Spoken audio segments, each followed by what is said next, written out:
దేవుని ప్రియమైన ప్రేక్షకులారా, 2025వ సంవత్సరం సిఎస్ఐ రాయలసీమ అధ్యక్ష మండల యవనస్తుల విభాగం ప్రతి లెంట్ డేస్లో 40 రోజుల ఈ వాక్య ధ్యాన సమయం కేటాయించి వివిధమైనటువంటి అధ్యక్ష మండలంలో ఉన్న గురువులందరూ కూడా వాక్యమును బోధించు అవకాశం కలగచేసినందుకు అధ్యక్ష మండల యవనస్తుల విభాగము కొరకు వందనములు చెల్లిస్తూ, మరి మన ప్రియతమ రాయలసీమ అధ్యక్ష మండల బిషప్ తండ్రి గారు, the right reverend doctor P Isaac Varaprasad తండ్రి గారి నాయకత్వంలో ఈ కార్యక్రమములు 3వ సంవత్సరం కొనసాగడానికి దేవుడు చూపిన కృపలన్నింటినీ జ్ఞాపకం చేసుకుంటూ దేవునికి వందనములు చెల్లిస్తున్నాను. ఈ దినము నా కొరకు ధ్యానము కొరకు ఏర్పాటు చేయబడినటువంటి అంశము పొరుగువారికి సహాయము చేయుట, ఇతరులకు సహాయము చేయుట. దాని కొరకు ఏర్పాటు చేయబడినటువంటి వాక్య భాగం మత్తయి సువార్త 25వ అధ్యాయం 35వ వచనం నుండి 46వ వచనం వరకు. ధ్యానంలోనికి వెళ్ళడానికి ముందుగా ప్రార్థన చేసుకుందాము. కృపగల మా ప్రియ పరలోకపు దేవ, మానవ రక్షణార్థమై మా సృష్టికర్తవైనటువంటి దేవుడవు మీ ప్రియ కుమారుడిని నరావతారిగా మా దేహములో పంపించి మా దేహమును పాపము నుండి విమోచించుట కొరకై తన ప్రాణాన్ని సిలువలో బలియాగము చేసిన దేవా, అతి గొప్ప రక్షణ ప్రణాళికను సిద్ధము చేసి కార్యాచరణలో జరిగించిన మా దేవ, మీకు వందనములు చెల్లించుచున్నాము.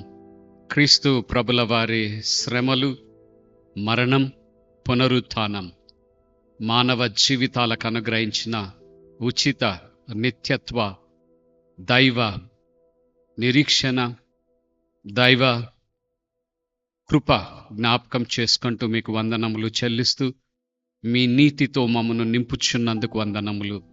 మీ వాక్యమును మేము నేర్చుకున్నటకు సహాయం చేయము. యేసు నామమున ప్రార్థించుచున్నాము తండ్రి, ఆమెన్. ఒక వచనమును నేను మీ కొరకు చదివి వాక్య ధ్యానంలోనికి వెళ్దాము. తన కుడి వైపున గొర్రెలను, ఎడమ వైపున మేకలను నిలబెట్టును. అప్పుడు రాజు తన కుడి వైపున ఉన్న వారిని చూచి, నా తండ్రి చేత ఆశీర్వదించబడిన వారలారా, రండి, లోకము పుట్టినది మొదలుకొని మీ కొరకు సిద్ధపరచబడిన రాజ్యమును స్వతంత్రించుకొనుడి. నేను ఆకలిగొంటిని, మీరు నాకు భోజనం పెట్టితిరి. దప్పిగొంటిని, నాకు దాహమిచ్చితిరి. పరదేశినై ఉంటిని, నన్ను చేర్చుకొంటిరి. దిగంబరినై ఉంటిని, నాకు బట్టలిచ్చితిరి. రోగినై ఉంటిని, నన్ను చూడవచ్చితిరి. చెరసాలలో ఉంటిని, నా యొద్దకు వచ్చితిరని చెప్పును. ఈ వచన భాగాన్ని మనం ధ్యానం చేసినప్పుడు, ఆలోచించినప్పుడు, క్రీస్తు ప్రభుల వారు అంత్య తీర్పు తీర్చు న్యాయాధిపతిగా మత్తయి సువార్తికుడు తన సువార్తలో క్రీస్తు ప్రభుల వారి శ్రమల వృత్తాంతంలో ఈ టెక్స్ట్ని ప్రత్యేకంగా వారు వ్రాసినట్టుగా మనం అర్థం చేసుకోవడానికి ప్రయత్నం చేయవలసి ఉన్నది. వాక్య ధ్యానంలోనికి వెళ్ళడానికి ముందుగా మీతో కూడా ఒక చిన్న జరిగిన సంఘటనని నేను మీతో పంచుకోవాలని ఆశపడుతున్నాను. 2002వ సంవత్సరం సిఎస్ఐ హోలీ ట్రినిటీ చర్చ్ అనంతపూర్లో నేను పనిచేస్తున్నటువంటి సందర్భంలో ఫైనల్ జడ్జిమెంట్ అనే ఈ టెక్స్ట్ పైన నేను ప్రసంగమును చర్చ్లో చెప్తా ఉన్నాను.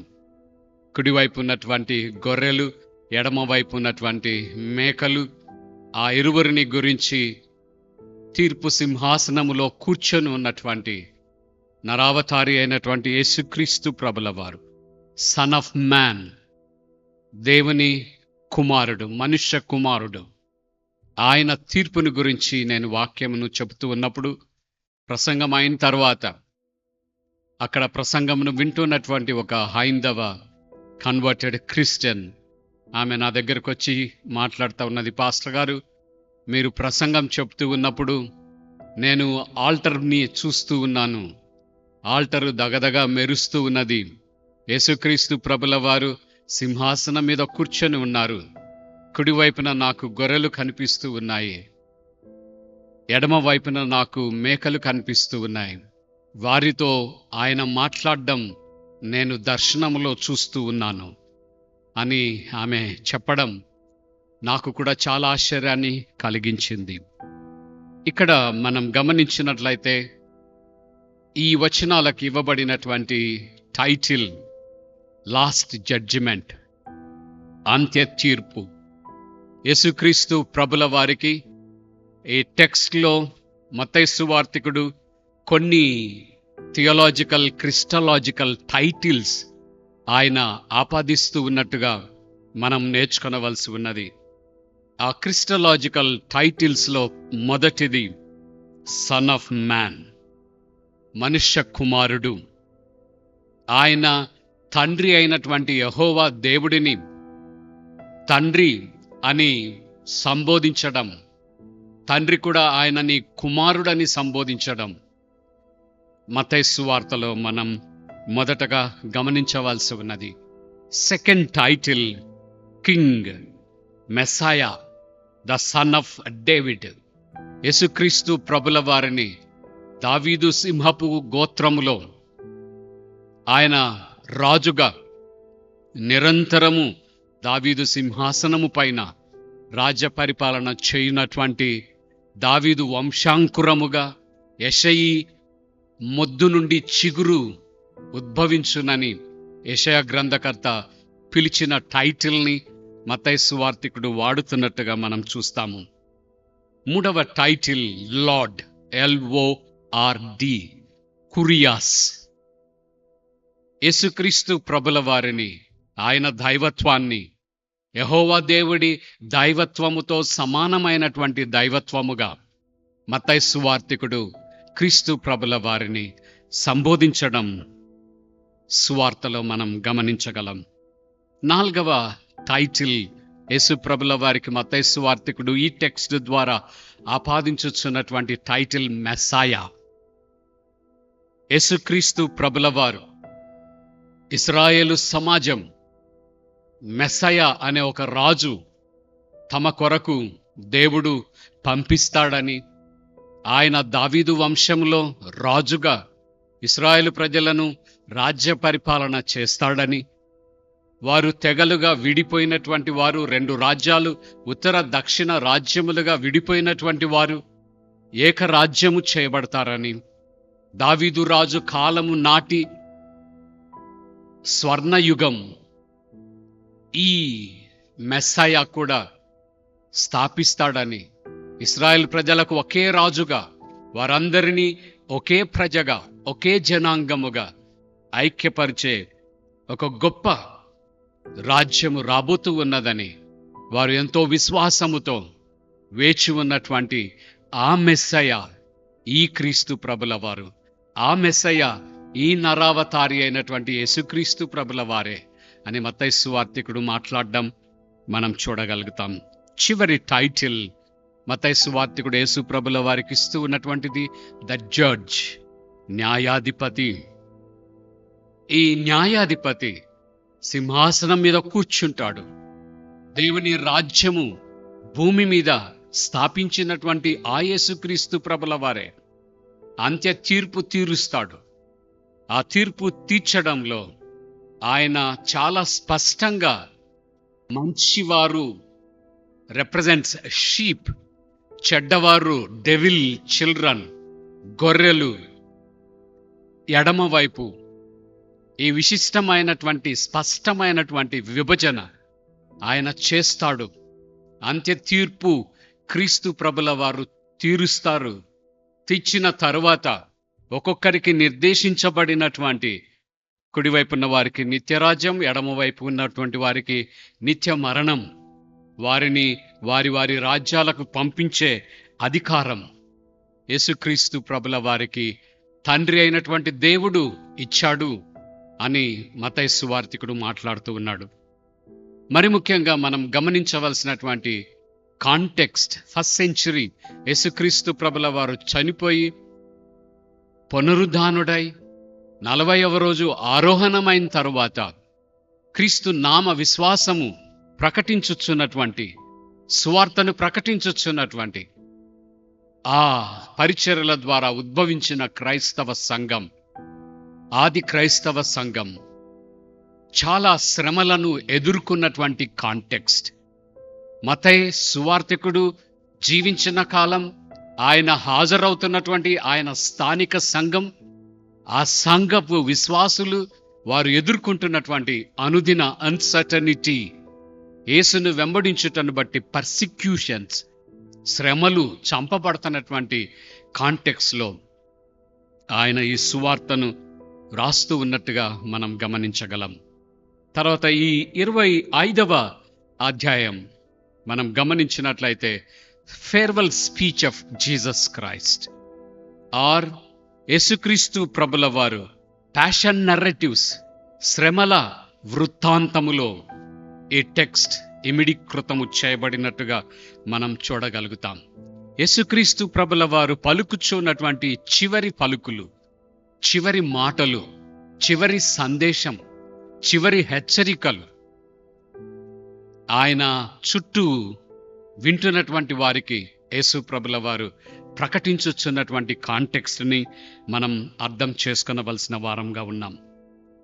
అలాగుననే ఇంకా మనం ఈ టెక్స్ట్లో ముందుకు వెళ్ళినట్లయితే లివింగ్ రెస్పాన్సిబిలిటీ, నివసించుచున్నటువంటి మనమందరం కూడా యేసుక్రీస్తు ప్రభుల వారి యందు విశ్వసించి ఈ లోకములో జీవితయాత్రలో కొనసాగుచున్నటువంటి మనమందరం కూడా గివన్ సర్టన్ లివింగ్ రెస్పాన్సిబిలిటీస్, నివసించుచున్నటువంటి బాధ్యతలను మనమందరము కూడా ఇవ్వబడినట్టుగా యేసు ప్రభుల వారు మనలని హెచ్చరిస్తూ ఉన్నాడు, జ్ఞాపకం చేస్తూ ఉన్నాడు.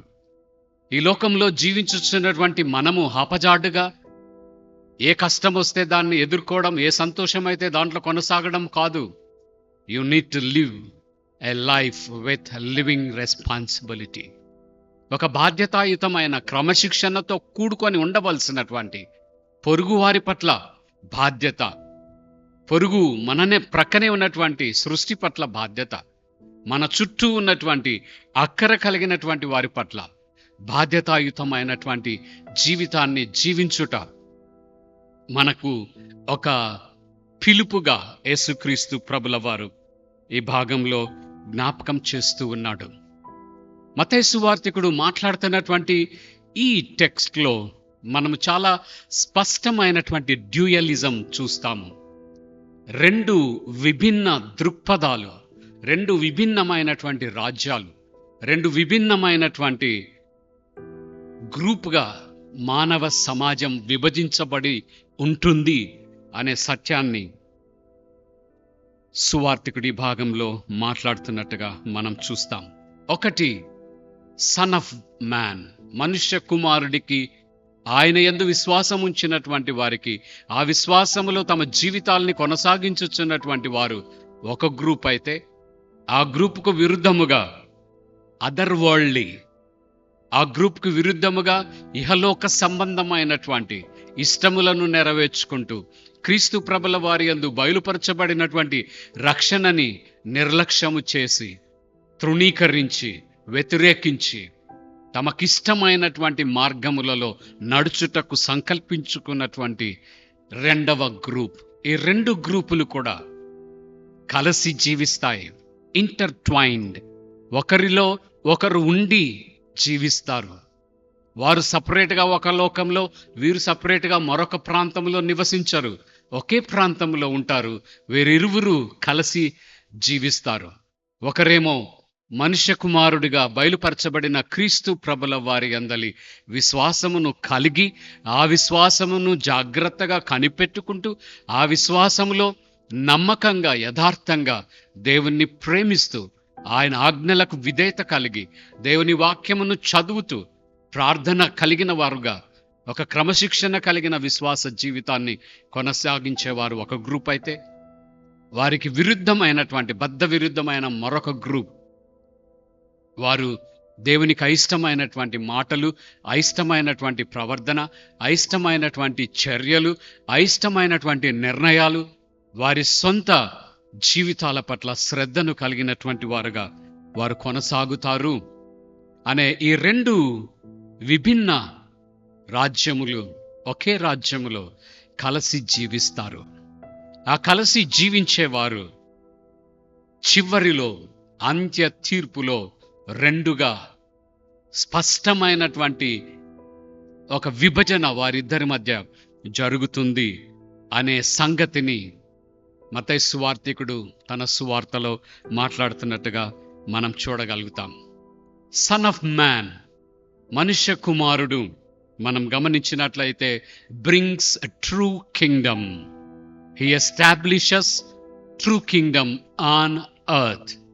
యేసుక్రీస్తు ప్రభుల వారు భూమి మీద నరావతారిగా జన్మించినటువంటి వాడు, దేవుని ఏజెంట్గా, దేవుని కుమారుడిగా ఈ లోకంలో మానవ హృదయాలలో దేవుని ప్రేమను కుమ్మరిస్తాడు. మానవ హృదయాలలో దేవుని సమానత్వాన్ని కుమ్మరిస్తాడు.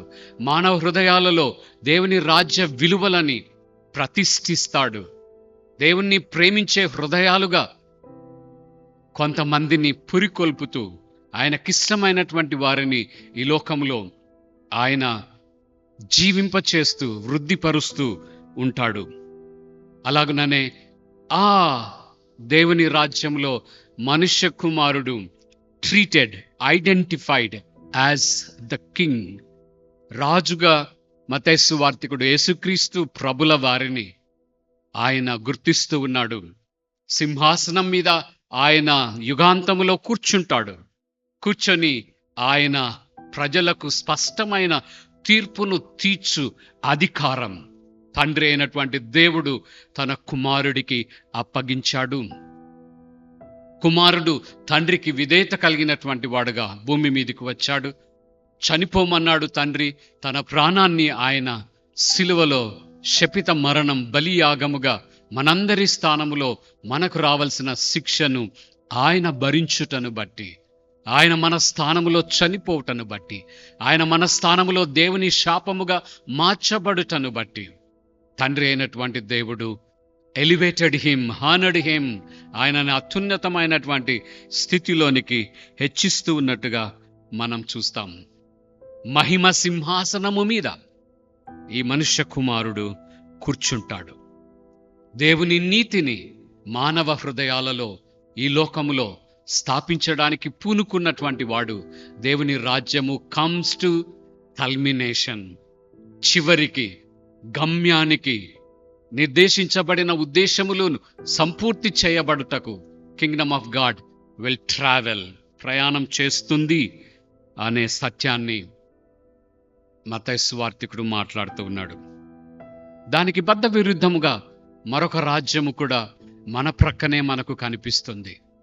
దేవుని ద్వేషించేవారు, దేవునికి లోబడని వారు, దేవుణ్ణి అయిష్టంగా చూచేవారు, నాదే అనే స్వ అభిమానం, గర్వం, ఇవన్నీ కూడా కలిగినటువంటి వారు ఆ ప్రక్కనే జీవిస్తూ ఉంటారు. ఇక్కడ మనం గమనించినట్లయితే అంత్య తీర్పులో సింహాసనం మీద కూర్చున్నటువంటి మనుష్య కుమారుడిగా పిలువబడినటువంటి దావీదు వంశాంకురం అయినటువంటి యేసుక్రీస్తు ప్రభుల వారు తీర్పు తీరుస్తూ ఉన్నాడు. ఆ తీర్పు తీర్చుటలో మనం గమనించినట్లయితే కుడివైపు ఉన్నటువంటి వారితో చెబుతా ఉన్నాడు, నేను ఆకలి గొంటిని, నాకు మీరు ఆహారం పెట్టారు.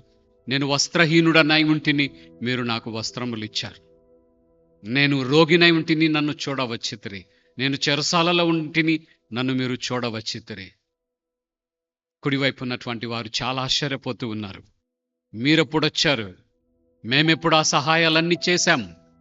యేసుక్రీస్తు ప్రభుల వారు చెబుతూ ఉన్నారు, అల్పమైన ఈ నా సహోదరులకు మీరు చేయుటను బట్టి దానిని నాకు మీరు చేశారు. ఎవరు ఈ అల్పమైనటువంటి వారు? ఈ అల్పమైనటువంటి వారు మన ప్రక్కనే ఉన్నటువంటి అక్కర కలిగిన సోజర్నర్స్, మనతో కూడా ప్రయాణం చేస్తూ ఉన్నటువంటి వారు. పాత నిబంధన అంతటిలో మనం గమనించినట్లయితే యేసు ప్రభుల వారు బోధించారు self giving care for others. ప్రక్కనున్నటువంటి వారిని వారి అక్కర్లను తీర్చడం కొరకు నిన్ను నీవు సమర్పించుకోవడం, నిన్ను నీవు నీ అక్కర్లను సెకండరీగా రెండవదిగా ట్రీట్ చేస్తూ పొరుగువారి అక్కరను చూచి వారిని నీ పొరుగువారిగా గుర్తించి గౌరవించి వారికి గౌరవాన్ని వారి హక్కులను నీవు గుర్తించి వాటిని మరి వృద్ధిపరచడంలో వారికి సహాయం చేయడంలో నీవు పురికొల్పబడవలసినటువంటి అక్కర. It is God's commandment. అకుడి వైపు ఉన్నటువంటి వారితో యేసుప్రభుల వారు చెప్పారు. వారు చాలా ఆశ్చర్యపోయారు. నీవే వచ్చావని మాకు తెలిసింటే మేము ఇంకా చాలా గొప్పగా నిన్ను చూచుకునేవారం. ఆ పిదప కుడివైపు ఉన్నటువంటి వారితో యేసుప్రభుల వారు చెప్తున్నారు, మీ కొరకు సిద్ధము చేసినటువంటి నిత్య రాజ్యమును మీరు స్వతంత్రించుకోనండి. ఎడమ వైపు ఉన్నటువంటి వారితో యేసుప్రభుల వారు మాట్లాడుతున్నారు మేకలతో. నేను రోగినై ఉంటిని మీరు నన్ను చూడరాలేదు, ఆకలిగొంటిని మీరు నాకు ఆహారం పెట్టలేదు, చెరసాలలో ఉంటిని నన్ను మీరు చూడరాలేదు. వారు కూడా ఆశ్చర్యంగా అడుగుతా ఉన్నారు, ఎప్పుడు మీరు చెరసాలలో ఉన్నారు, ఎప్పుడు మీరు ఆకలిగొంటే మా ఇంటికి వస్తే మేము మీకు ఆహారం పెట్టలేదు, ఎప్పుడు మీరు అనారోగ్యముతో వైద్యశాలలో ఉంటే మేము నిన్ను చూడడానికి రాలేదు, మాకు తెలియదు. అల్పమైన ఈ నా సహోదరులకు మీ ప్రక్కనే మీకు కనిపించుచున్నటువంటి అక్కర కలిగినటువంటి దేవుని స్వరూపములో సృజించబడిన మీ పొరుగు వారిని మీరు గౌరవించడం లేదు, వారి అక్కర్లు మీకు కనిపించడం లేదు, వారి అక్కర్లలో సహాయపడే సామర్థ్యం మీ దగ్గర ఉన్నప్పటికీ కూడా మీ దగ్గర కనికరము నాకు కనిపించడం లేదు. వారు కూడా ఆశ్చర్యపోతా ఉన్నారు. మీరని తెలిసింటే మేం సహాయం చేసేవారం, అలా సహాయం చేయలేదు కాబట్టి మీరందరూ కూడా సాతానుకును వాడి దూతలకును సిద్ధము చేసినటువంటి నిత్య నాశనములోనికి, నిత్య నరకములోనికి మీరు వెళ్ళిపోండి అనే తీర్పుని ఈ భాగంలో సింహాసనం మీద కూర్చొనున్నటువంటి యేసుక్రీస్తు ప్రభుల వారు మాట్లాడుతూ ఉన్నారు. దేవుని ప్రేమ అయినటువంటి వారలారా, మత్తయి సువార్తికుడి దృక్పథంలో ఈ నా అల్పులైనటువంటి నా సహోదరులు నా సహోదరులు హూ ఆర్ దే? ఎవరు వారు? భారతదేశానికి చెందినటువంటి వారా? ఇజ్రాయెల్ దేశానికి చెందినటువంటి వారా? తెలుగువారా? ఎవరు వారు? ప్రపంచ రాజ్యములలో అంతటా ఉన్నటువంటి యేసునందు విశ్వాసం ఉంచినటువంటి ప్రతి విశ్వాసి ఈ అల్పమైనటువంటి జనాంగంలో ఒక గ్రూపులో వారు చేర్చబడినటువంటి వారుగా మత్తయి సువార్తికుడు మనకు జ్ఞాపకం చేస్తూ ఉన్నాడు. అల్పులైనటువంటి ఈ నా సహోదరులు సహోదరీలు ఆర్ ఈక్వల్ టు మిషనరీస్. మత్తయి సువార్తికుడు తన సువార్తను రచించుచున్నటువంటి కాలంలో క్రీస్తు ప్రభుల వారిని ప్రకటించుచున్నటువంటి సువార్తికులందరూ కూడా ఈ గ్రూప్లో చేర్చబడుతూ ఉన్నట్టుగా మనం చూడగలుగుతాం. రెండవది, తీర్పు తీర్చడానికి యేసుక్రీస్తు ప్రభుల వారు వాడుతున్నటువంటి కొలబద్ద ఏంటి? What is the measuring rod that Jesus was using to make judgement? Yesu ప్రభుల వారు తీర్పు తీర్చడానికి వాడుతున్నటువంటి కొలబద్ద, యేసునందు విశ్వాసం ఉంచారా, యేసునందు విశ్వసించలేదా, దానిని బట్టి తీర్పు తీర్చుటలేదు. అది కాదు కొలబద్ద. యేసు ప్రభుల వారి దృక్పథంలో, యేసు ప్రభుల వారి దృక్పథంలో కొలబద్ద హ్యుమానిటేరియన్ కన్సర్న్.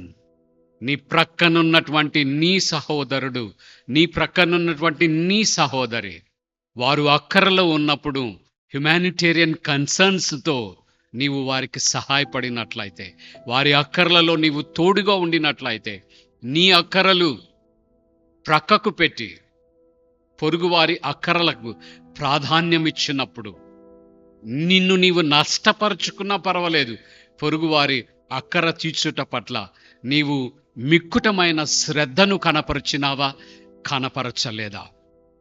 దీనిపైననే అంత్యపు తీర్పు యేసుక్రీస్తు ప్రభుల వారు చేస్తారు అనే సంగతిని మత్తయి సువార్తికుడు ఈ టెక్స్ట్లో మనకు జ్ఞాపకం చేస్తూ ఉన్నారు. దేవుని ప్రేమైనటువంటి వారలారా, ఈ టెక్స్ట్ నుండి మన కాంటెక్స్ట్కి మనము ఎలాగూ ఈ సందేశాన్ని స్వీకరించగలం, మనకు అన్వయించుకొనగలం.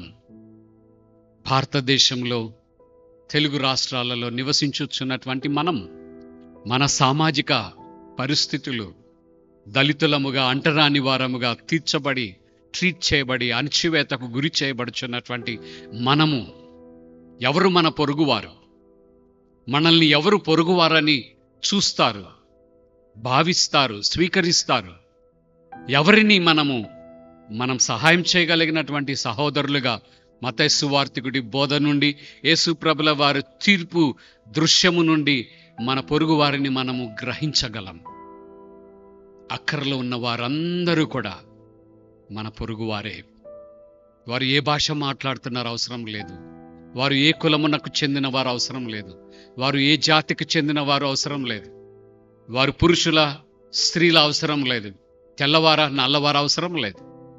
If a human being who is in need of, వారి అక్కర్లలో నీవు సహాయపడినప్పుడు, వారి అక్కర్లలో నిన్ను నీవు సమర్పించుకున్నప్పుడు, వారి అక్కర క్రీస్తును సేవించుటతో సమానముగా మనం భావించినప్పుడు, పొరుగువారికి చేయుట దేవునికి చేయుట, పొరుగువారికి సహాయపడుట దేవునికి సహాయపడుట, పొరుగువారిని తృణీకరించుట దేవుని తృణీకరించుట, పొరుగువారిని కోపముగా అయిష్టముగా మాట్లాడుతూ తరిమివేయడం యేసు ప్రభుల వారిని తృణీకరించుటతో సమానముగా.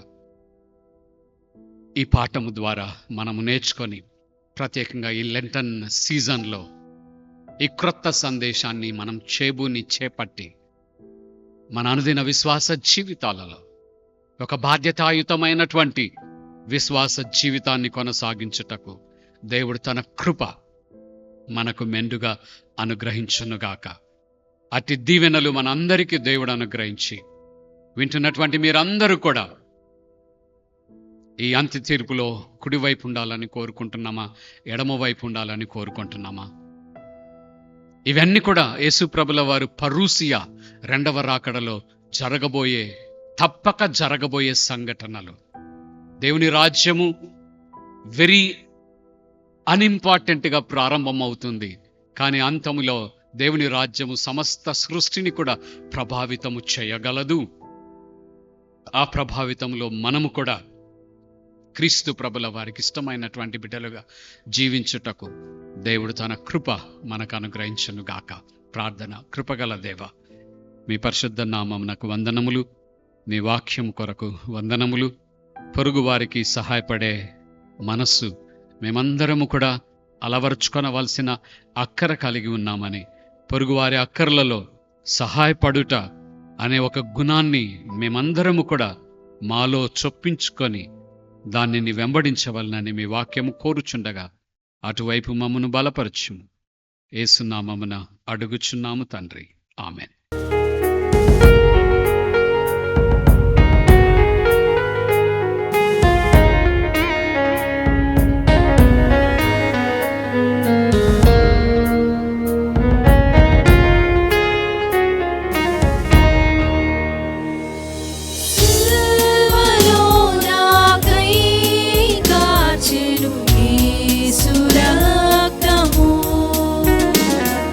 సిల్వలో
కూర్చును